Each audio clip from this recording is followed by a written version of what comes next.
Kegiatan yang pertama adalah kegiatan produksi. Produksi merupakan kegiatan menghasilkan barang menggunakan bahan baku yang telah tersedia.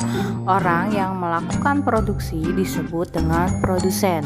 Kegiatan yang kedua disebut dengan distribusi. Distribusi adalah kegiatan menyalurkan barang dari tempat produksi ke tempat tujuan. Sementara orang yang melakukan distribusi disebut dengan distributor. Kegiatan terakhir yaitu kegiatan konsumsi. Konsumsi merupakan kegiatan menggunakan barang atau jasa. Orang yang melakukan kegiatan konsumsi disebut dengan konsumen. Selanjutnya, perhatikan gambar berikut. Apakah gambar di atas menunjukkan keragaman karakteristik apa yang sedang dilakukan anak-anak pada gambar tersebut?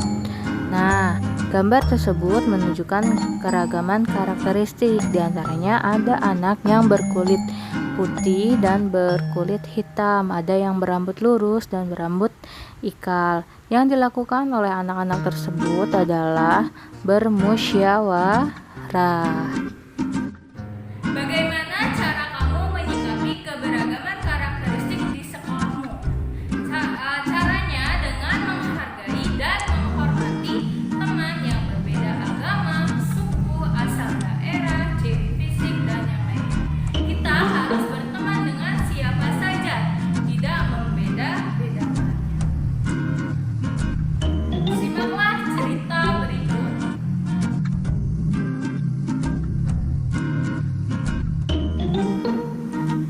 Cerita Kali Gajah Wong. Hari itu, Ki Sapawira bersiul riang. Seperti biasa, ia akan memandikan gajah milik junjungannya Sultan Agung, Raja Kerajaan Mataram. Dengan hati-hati, Ki Sapawira menuntun gajah yang dinamai Kiai Dwi Pangga itu. Mereka berjalan ke sungai yang terletak di dekat keraton Mataram. Mulailah ia memandikan gajah yang berasal dari negeri Siam itu. Nah, sekarang kau sudah bersih, rambutmu sudah mengkilap. Sekarang ayo kembali ke kandangmu, kata Ki Sapawira kepada Kiai Dwi Pangga. Ki Sapawira memang memperlakukan Kiai Dwi Pangga seperti anaknya sendiri. Tak heran Kiai Dwi Pangga amat patuh padanya. Suatu hari, Ki Sapawira tidak bisa memandikan Kiai Dwi Pangga. Ada bisul besar di ketiaknya. Rasa ngilu sekali. Badannya juga demam karena bisul itu.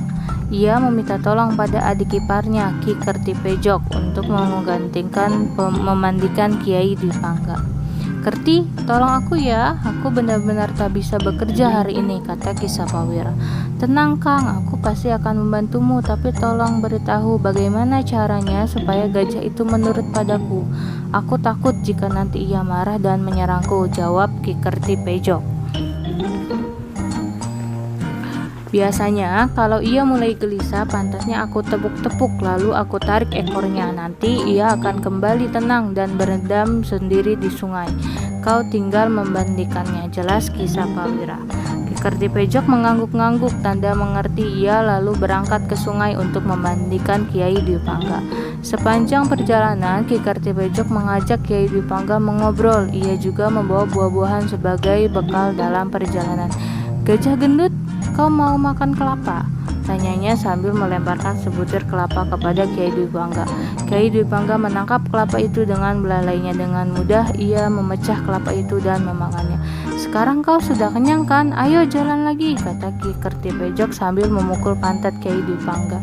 Sesampainya di sungai, Ki Kertipejok melaksanakan tugasnya dengan mudah. Digosoknya seluruh bagian tubuh Kiai Dwi Pangga sampai bersih dan berkilap. Setelah itu mereka pulang ke keraton Mataram. Kang, hari ini aku sudah melaksanakan tugasku dengan baik. Apakah besok Kakang masih memerlukan bantuanku? Tanya Ki Kertipejok kepada Ki Sapawira. Jika kau tak keberatan, maukah kau memandikannya sekali lagi? Aku masih demam. Sedangkan gajah itu harus dimandikan setiap hari, jawab Ki Sapawira.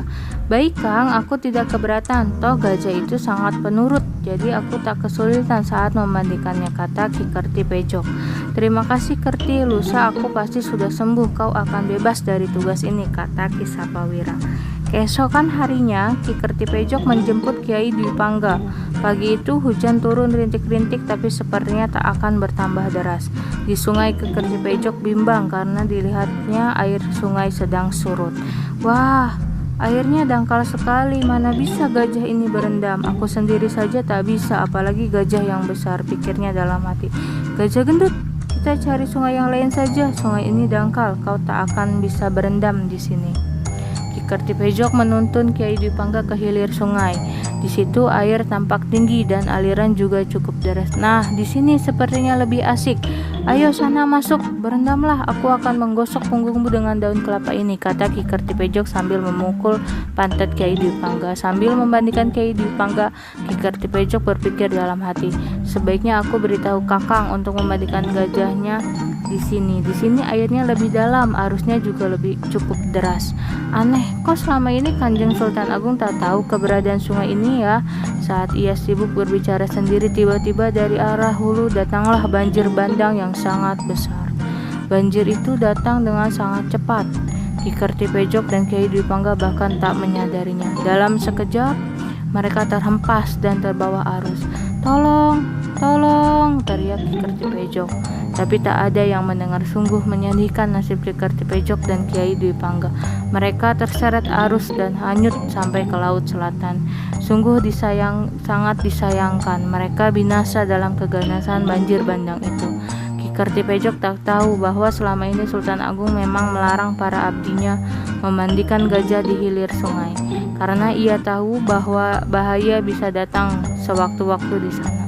Ki Sapawira berduka, ia sangat sedih karena kehilangan adik ipar dan gajah kesayangannya. Untuk mengenang kejadian itu, Sultan Agung menamakan sungai itu Kali Gajah Wong. Kali berarti sungai, Gajah Wong berarti gajah dan orang. Kali Gajah Wong ini terletak di sebelah timur kota Yogyakarta.